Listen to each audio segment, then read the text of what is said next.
Hello and welcome back to the main stage. It is a pleasure to invite the next speaker, Colin Fay, a pillar in the R and Shiny communities. Colin is a lead developer at ThinkR, a French agency focused on everything R related. During the day, he helps companies take full advantage of the power of R by building tools and deploying infrastructure. His main areas of expertise are data and software engineering, web applications, both front-end and back-end, and R in production. During the night, Colin is an active open source developer and advocate. He's the main developer of the Golem package and the lead author of engineering production grade Shiny apps, which can be found on engineering-shiny.org, both of which are invaluable and an exploratory must for any aspiring R Shiny developer. Colin, I'm very intrigued by your comparison of production to ultra running. Welcome to the stage. Hello. Hi.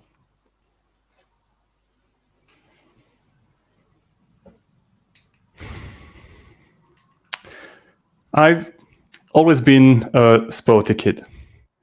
As soon as I grew up and I learned to walk, I really loved exploring the world. I really loved taking my bike and going on the road, in the forests, in the fields, everywhere around me. I really enjoyed this simple joy of being on my feet and exploring the world. So I've been a sporty kid my whole childhood. I did judo, I did skateboard, I did biking, I did a lot of sports. But really the sport that stuck with me is running. So when I was around 22, I started running more and I really felt in love with this sport. So I really enjoyed, again, being on my feet and exploring what's around me, my city, like going on a trail and everything. And around, I think it was 2015, I did my first marathon, and I did, I think, 2 marathons. So in 2015 and 2017 and 2016. And I really loved training and running. But unfortunately, in 2017, something happened. I ended up in an hospital. I was in a coma for 24 hours, and I spent 1 week in intensive care. So as you can imagine, I wasn't able to run at that moment. So I spent a moment in an hospital. So I met with a lot of doctors. I met with a lot of nurses and a lot of people here. But one doctor, I can remember her specifically. Because, so I went to her office, and so I was learning to do physical activity again. I was walking, I was doing stationary bike. And what I really wanted to do was running. So I met her and she told me, "You'll never run again, Mr. Fay." So she told me that, so this very brutal thing, that the activity that I loved, one of the activities I loved the most, running, so I won't be able to do it anymore. So it was like a hard thing to hear, but I decided that I wouldn't accept it. And I went out of the hospital, I went back to my real life, and I started running again. I started little by little practicing and going out, moving on my feet, just being out more and more and more and more. And while I was training again, so when I was learning to be a runner again, I realized that it had been easier for my doctor to tell me that it was impossible instead of telling me that it was going to be hard. So I decided that I wouldn't take no for an answer, and this is me 5 years later. So this is me at the end of a 12-hour race in the mountain. So it's a very brutal and long race. So I spent 12 hours in the mountain. And this is basically 5 years after being told that I couldn't run again. So I know that some of you are thinking that, but why is this guy talking about running? It's an R conference. Why is he talking about running? So I'm not just talking about running for the pleasure of showing pictures of me in a mini short in the mountains, but if I look back at this experience with running, it looks a lot like my experience with R in production. And let me explain why. 7 years ago, I met a programming language that we all know, which is called R. And what I loved about R is that I could explore the world, but from my computer. So I could explore the world by taking data sets and making sense out of data.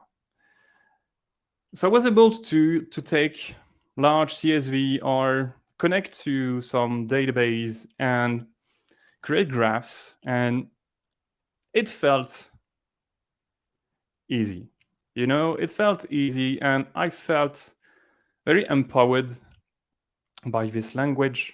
I was able to very simply and very quickly make sense out of things that were complex.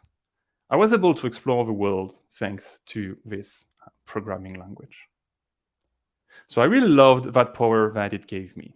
And I found a job at a company in France, which is called ThinkR. I started building a lot of Shiny apps, and I really loved Shiny because just as R itself and all the packages in the R universe, you can take a data source or a CSV or something like this and build a tool that you can share and a tool that other people can use very easily, very quickly. You can go from an ID to a product. I built a bunch of Shiny apps and I wanted to send them to production. And this is when I met this person that I'm pretty sure we've all met from the IT that told me R is not meant for production. I'm pretty sure you've met this guy too. We all know him or her. And this was someone that has been coding in Java, coding in C, coding in, I don't know, like low-level languages, that has been coding for years and that doesn't know R.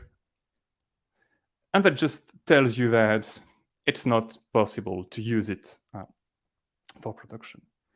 I heard this person tell me that I couldn't use my favorite programming language, but I couldn't use that tool that I loved to build tools that I could share to the world. Just like with my doctor that told me that I couldn't run, I decided that I wouldn't take no for an answer. I realized that it was easier for the IT to say that it's impossible than to tell me that it's harder, that it's not that simple, but that it works, but that it's possible. So I worked hard, I developed, I built a lot of Shiny apps and came with a method and ended up writing a book about how to build Shiny app for production. So this is something that raises a big question, why? Why am I doing this?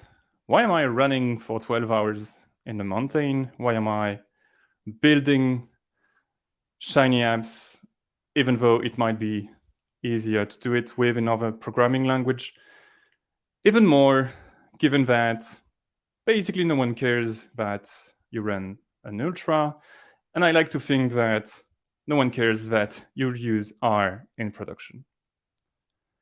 At the end of the day, your user, they don't care if you are using R or if you are using Java or if you are using JavaScript, if you are using, I don't know, Ruby or whatever. They don't care if they just want something that works. They just want to be able to use the app you've built and do the job. So why are we doing this? Why am I doing this? This is a bigger question, given that, even more given that most of the time it's pretty complicated to build shiny apps. It's pretty complicated to build software for production. But the truth is, it's this for every programming language. It's always hard to send an app to production. The thing with Shiny is that it feels easy from the beginning. But then you have to build something for production. And you are able to build, you are empowered to build something very quickly, even as a beginner. Thing is, and I like this quote from someone you might know, which is called Adley Wickham, that says that whenever you're learning something, you're going to suck at it for a long time. It's typical, it happens to everyone, and it's only temporary. What I'd like to add on top of this is it doesn't get easier. It never gets easier to run in the mountain, or it never gets easier to build a production app. We just get better at doing it. So I realized this from running and from sending application to production. It's not getting easier.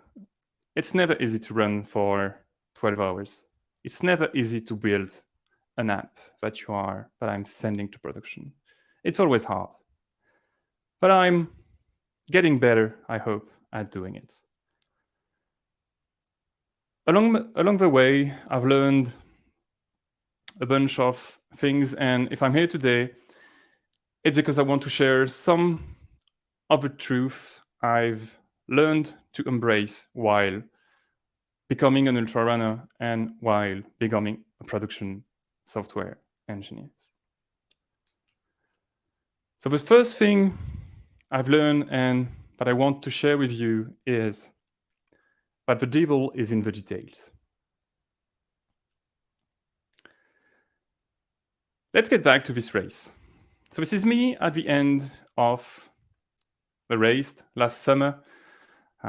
So this is a 55-kilometer race with 3,500 meters of elevation gain. I don't think most of you realize what it is, but 3,500 meters of elevation gain is basically going up and down the stairs in a house for 1,000 times.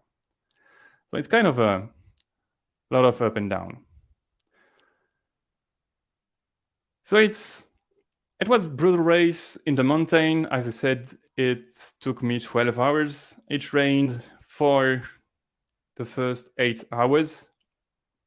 And during the race, I experienced something that a lot of long-distance runner experience.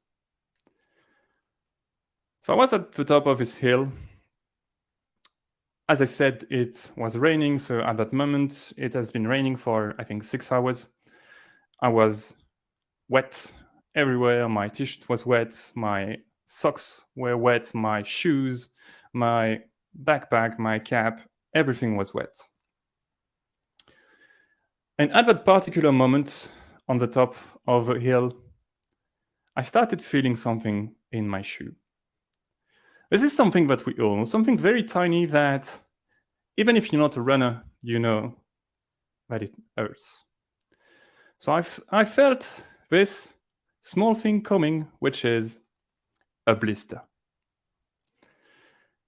You know what a blister is, right? We've all had a blister in our life. You know how painful it can be. So just imagine having to run down a mountain for, I don't know, maybe 2 hours, then up and down and up and down for 6 hours with a blister in your shoe. This is something very small that can ruin your race. But I was prepared for a case like this. So at the top of a mountain, I sat down on a rock, I took my backpack, and I took something very simple out of my backpack. So I took a bandage, I took clean socks, dry socks, and I put a bandage, I switched my socks, and I was able to finish my race.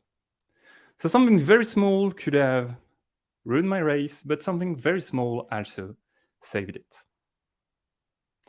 So this is why now, every time I'm doing a race, I have a 3 pages list of things I want to bring, and I'm sure that I always be bringing socks and bandage. So I have a bunch of lists that I have on my laptop and that I print every time, and just to be sure that I bring everything. If I'm telling this to you, it's because it's the same with programming. So one day I received a mail from one of my clients.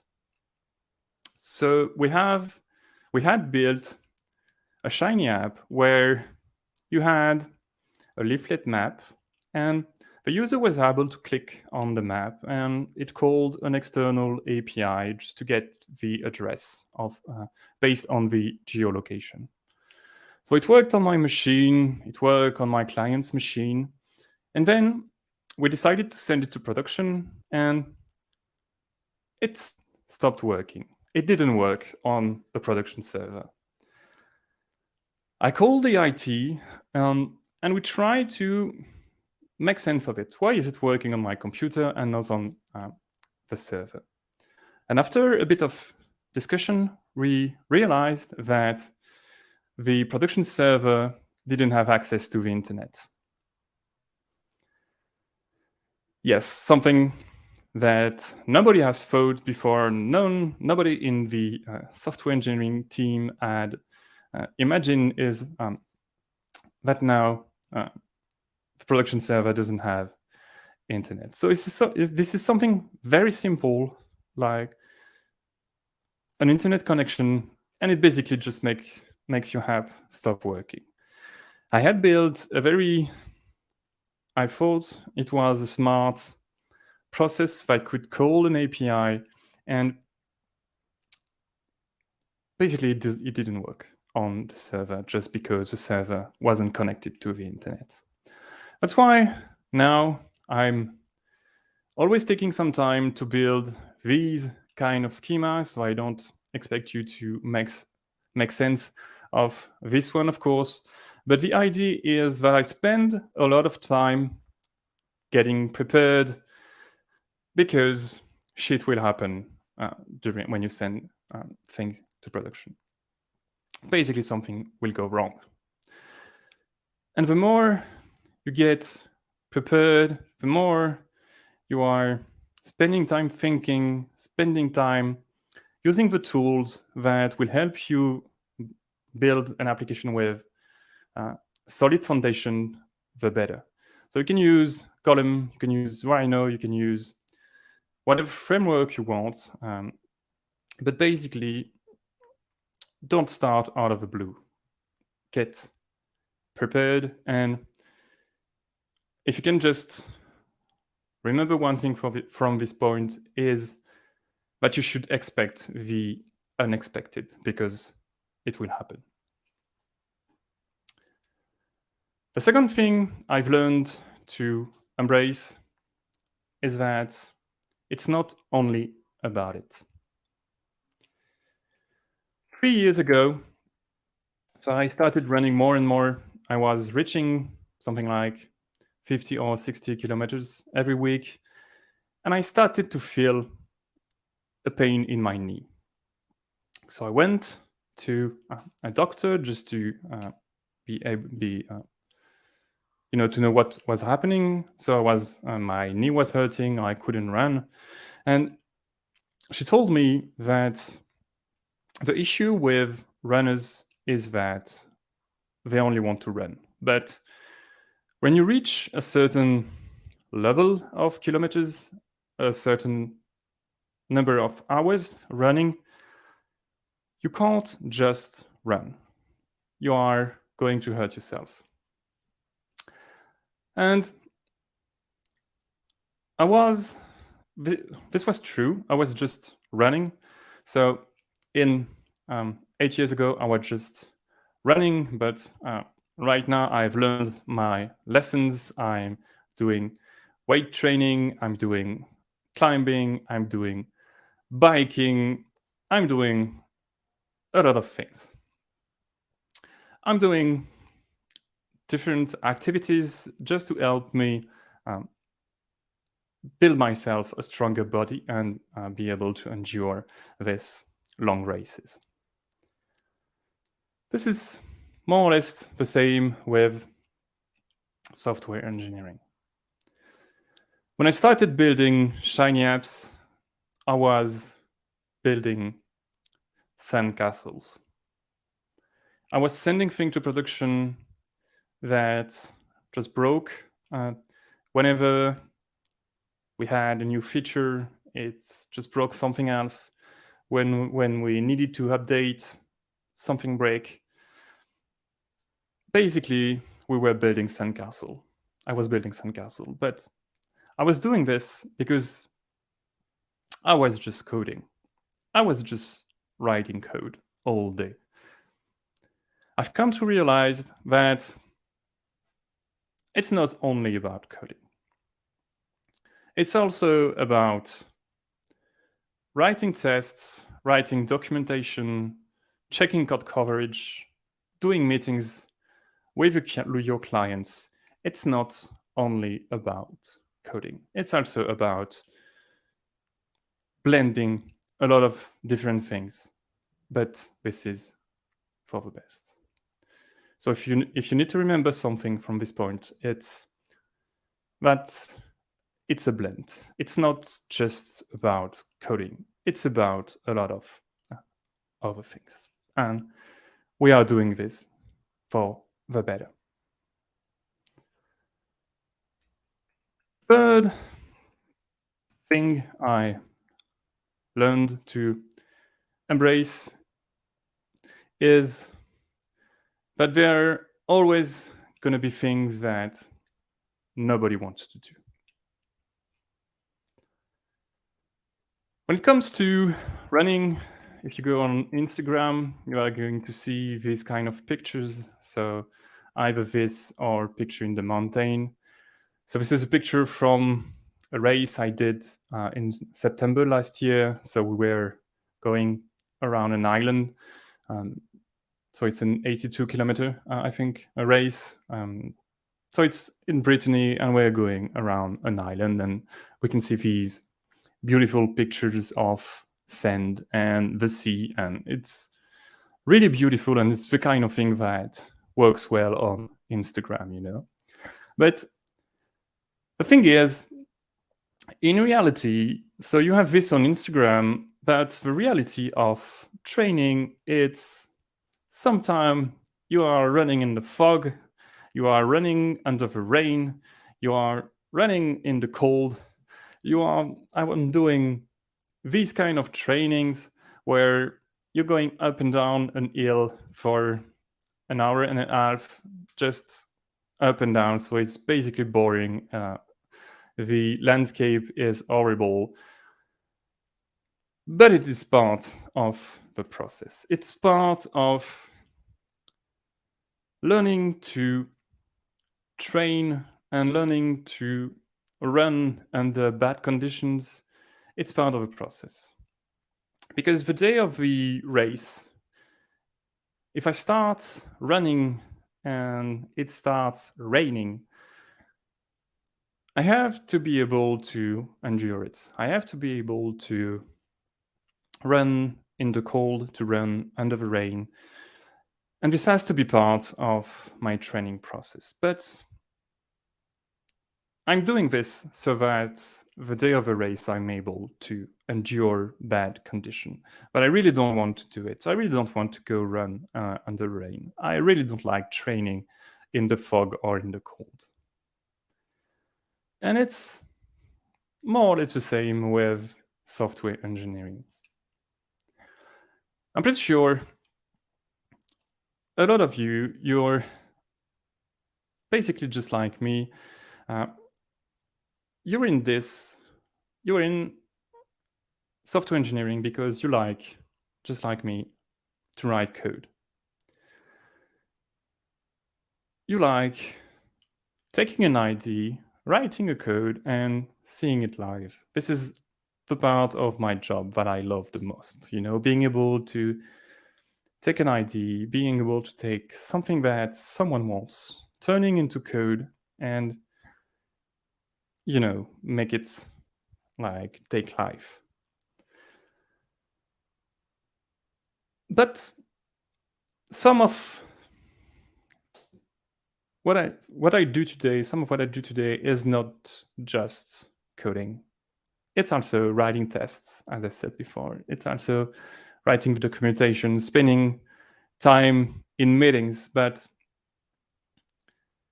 this is not the part what I want to do. I don't want to write tests. I'm pretty sure a lot of you, you're just like me. You don't like writing tests. You don't like writing documentation. What we like as software engineers is writing code, and it makes sense.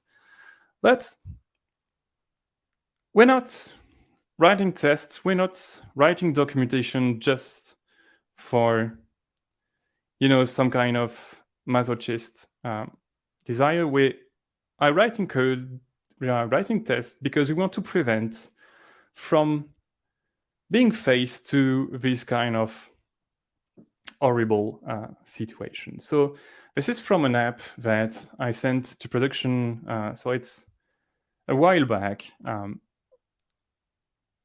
As before, I don't want you to get a good sense of what this is, but this is something that worked on my computer and that stopped working on the server. So I had to decipher, a long list of shiny logs and pinpoint the package and be able to pinpoint in the news file of the package what was the problem.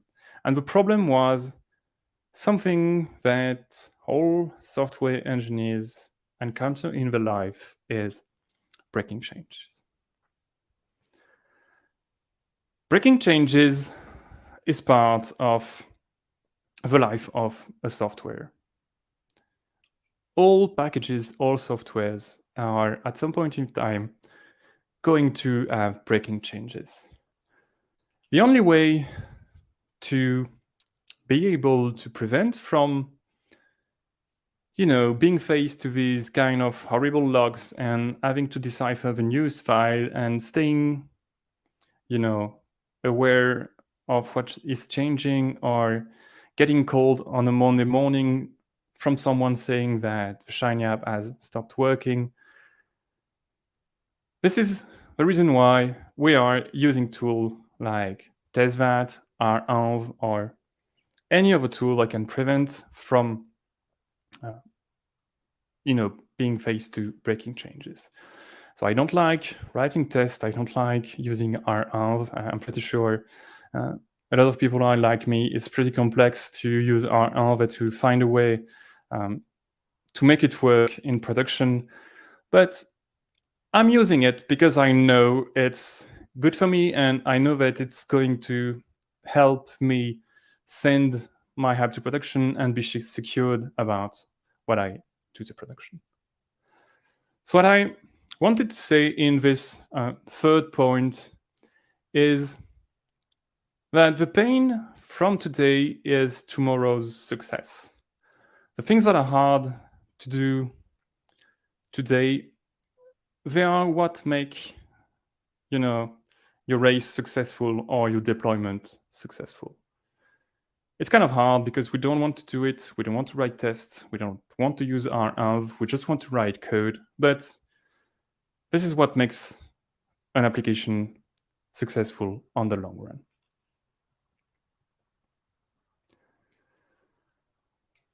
The fourth thing I've learned to embrace and I've learned to accept is that it's a team sport after all. It's always a team sport.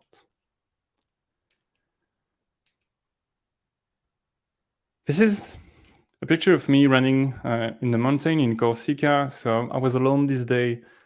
I had decided to go to reach a summit that's you can't see it because it's behind the cloud. But I wanted to reach the summit that is beyond this third summit that you can see. So I was running alone, and when I took this picture, it was probably, so I had been running for, 3 hours probably. And I didn't bring enough water. It was hot. It was hard because, you're going up a mountain. It was hot. Then it was cold. And I just wanted to stop. This is what I did. I stopped. I was alone and I decided that I would be better at home with my wife and my kid. And basically, I didn't reach the summit. I didn't reach the point I was hoping to reach.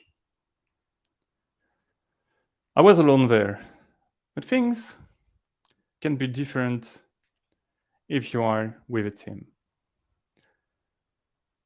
So this is a picture of some of my friends, some of my friends from a running group we have here. This was taken just after a race, so that I did last September, that I talked before, so going around this island. It took me 11 hours to complete this race. It was hot, so you're running for a long time. Most of the time, you're not sure if you're going to have enough water. And so I was running, I wanted to stop. I was telling myself, what am I doing here? Why am I doing this to myself? I would be better at home watching Netflix. I should stop. But I didn't. I didn't because at some point during my race, I met one of my friends, and she was going around the island on a bike. She was bringing us water, she was bringing us food, and I met her at an aid station. She gave me some water and told me, "Wow, Colin, you look fantastic. You look strong. I'm pretty sure you are going to finish." This simple sentence, she told me that, and it gave me strength, and I was able to complete the race just for her because, I trusted her and I didn't want to disappoint her to some extent. I finished the race. Maybe I would have stopped if it wasn't for her. This is the same with coding. Most of the time when I'm coding, I'm alone on my computer. I'm reading tickets on GitHub or on my GitLab. I'm reading complaints about the products, bug reports, people complaining about, Golem complaining about the app you've been building, listing bugs, things don't work, etc. So from time to time, I'm alone on my computer with my hoodie, And I just want to give up. Like, why am I doing this? Why am I alone at home, like hearing people complain about what I'm building when I could be running in the forest? I could just throw everything away. But from time to time, I go to some events. Like today, I go to conferences, and I keep thinking about someone I met at a conference. He told me, thanks a lot for Golem. I owe you a drink because thanks to you, I got a promotion. I keep thinking about this guy, and every time I go to a conference or I hear something, good about Golem, like people like it and it makes their life easier, it just gives me the strength to continue. And I think this is one of the big strengths of the R community, is that we are really a strong community. And so thanks to everyone for tell me something good about Golem. This is really what that keeps us going. So what I want you to remember from this point is that alone, you are probably going to go faster, but together, we are going to go further.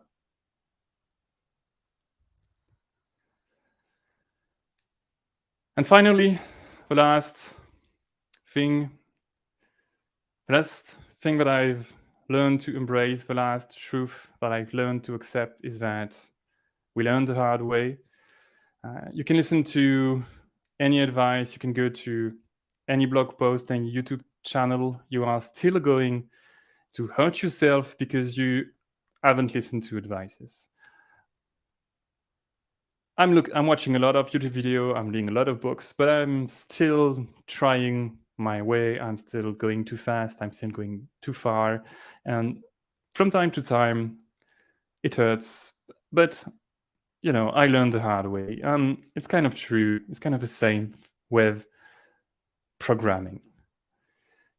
We are at a 3-day conference, a 3-day Shiny conference, and a lot of us are going to talk about methodology, about tooling, about everything that will make our life as Shiny developers better. But I'm pretty sure that most of us are just going to start again next week without listening to any of the advices that we've heard this weekend.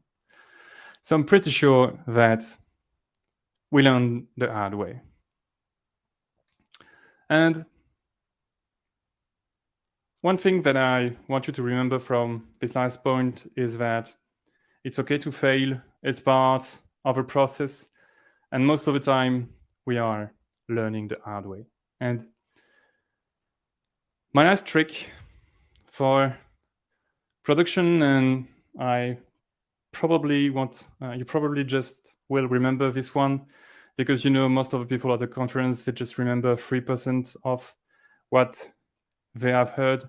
So if you just have to remember one thing, is that it's going to be hard, but you're going to get better at it. And every time you're faced with a challenge, every time you're faced with something hard, it's part of a process.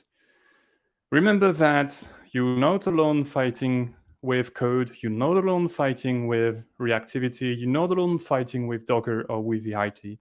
It's part of a process. We are all going through this.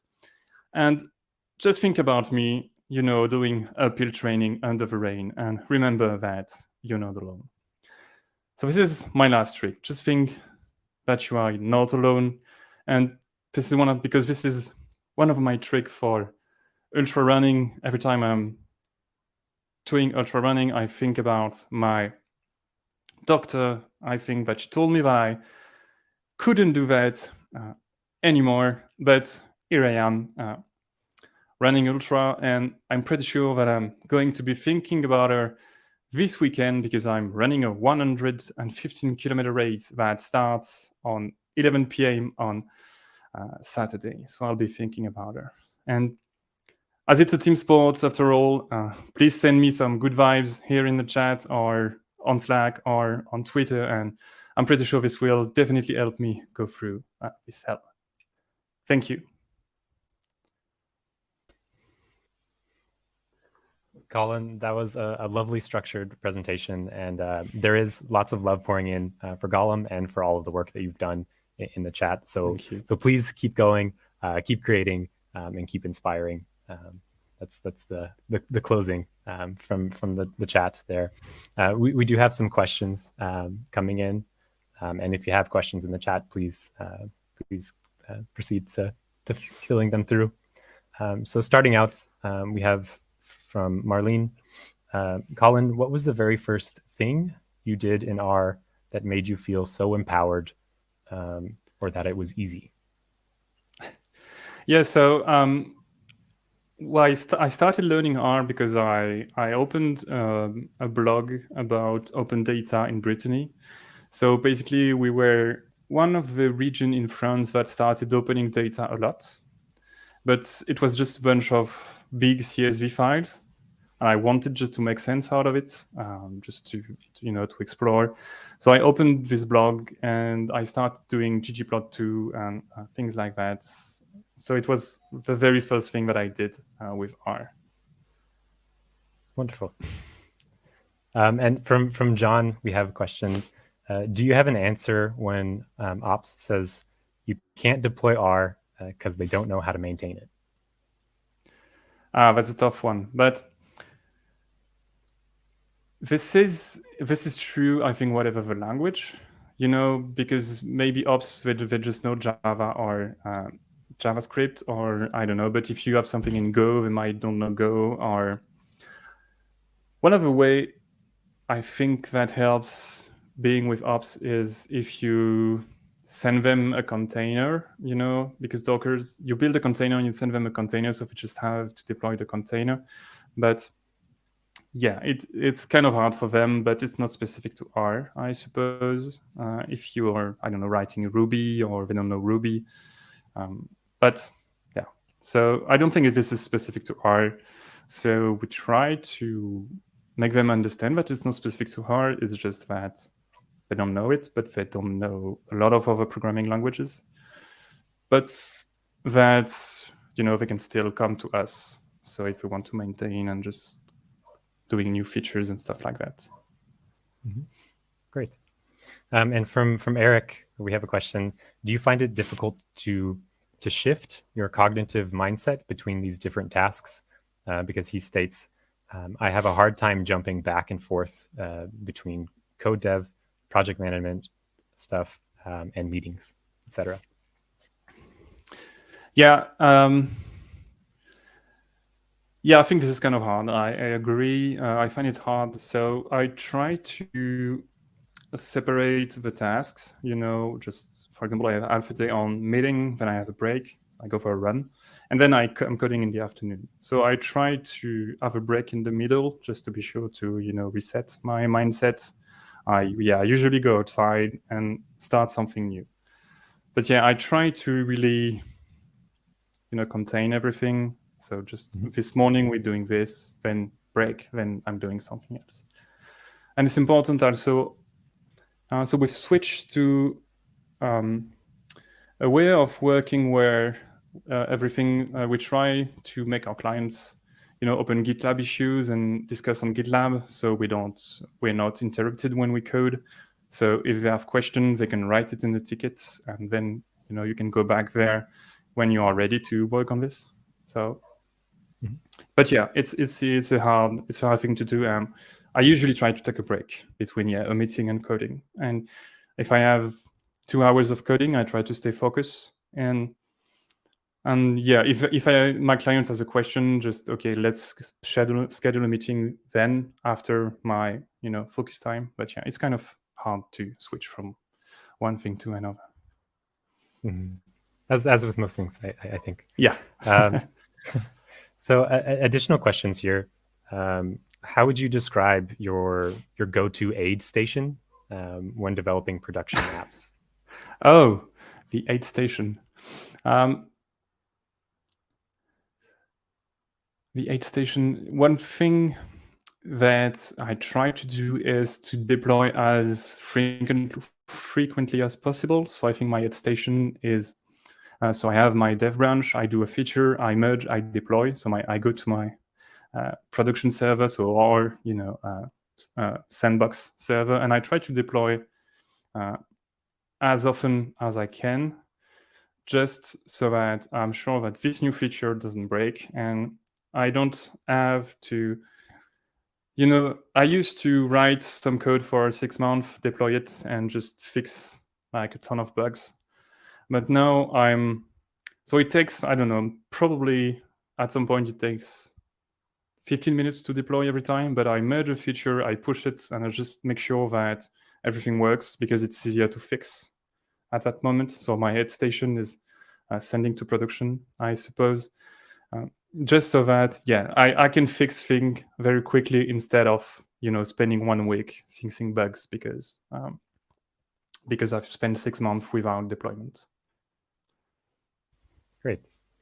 And in the context of project planning, just like in long distance running, the finish line or product delivery is a relief, but it's not always the end. So as the adrenaline of success wears off, how do you plan for the ensuing cramps, the blisters that come, the stiffness? Yeah, I usually plan on taking a break. So for example, I'm doing a run this weekend, and I'm planning on I want to run for probably 10 days. And so this is something that I try to do with software. You send the software and you take a break for I don't know, 2 weeks, 1 month, just for the people that they can use, and you come back to it. So with a fresh mind, and because you've worked hard on a project, you finish it, you send it, and of course there are going to be bugs, going to be things that you need to correct. But I used to fix them along the way after delivery, but now I tend to say, so this is the delivery date, and in 1 month we are going to do list the bug and list the things that you want us to change. So very taking a break instead of fixing bug along the way. It's taking a break and coming with a fresh mindset, and because when you've run that long, or when you've been working on a project for that long, you don't want to do it at some point, and it's a relief when it's done. But if you take a break, you are starting to miss it, and then you're going to be more willing to do it again, to come back to it after. So just taking a break after a delivery or after a race. Yeah, that's great. It'll give you a chance to catch up on the Netflix shows that you've missed. Yeah, definitely. I guess one last question. When it comes to Shiny app development for production environments, what are some common stumbling blocks, maybe some rocks in the road that you've experienced over time, and maybe in multiple projects?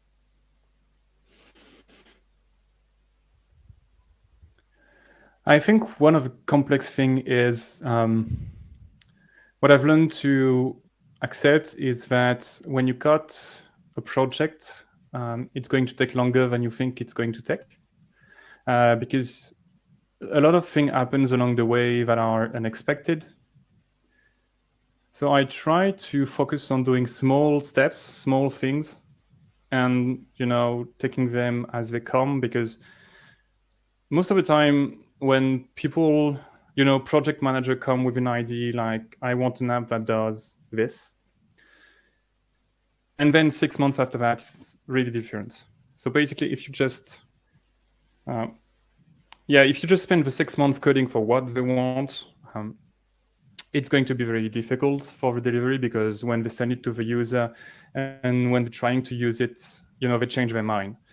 So one which is complex is finding a way to change as you go and just work on small bricks.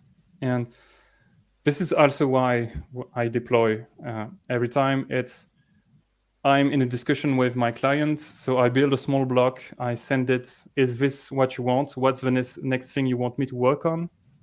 And okay, this was not planned, so I'm not going to be able to do this. So this is a lot of improvisation to some extent, because yeah, they change their mind, they meet users, things like that. So I think this is one of the most complex things, just realizing that you're not going to be able to do what they want when you first met, and make them accept that, and that you're going to do small block and develop as it goes.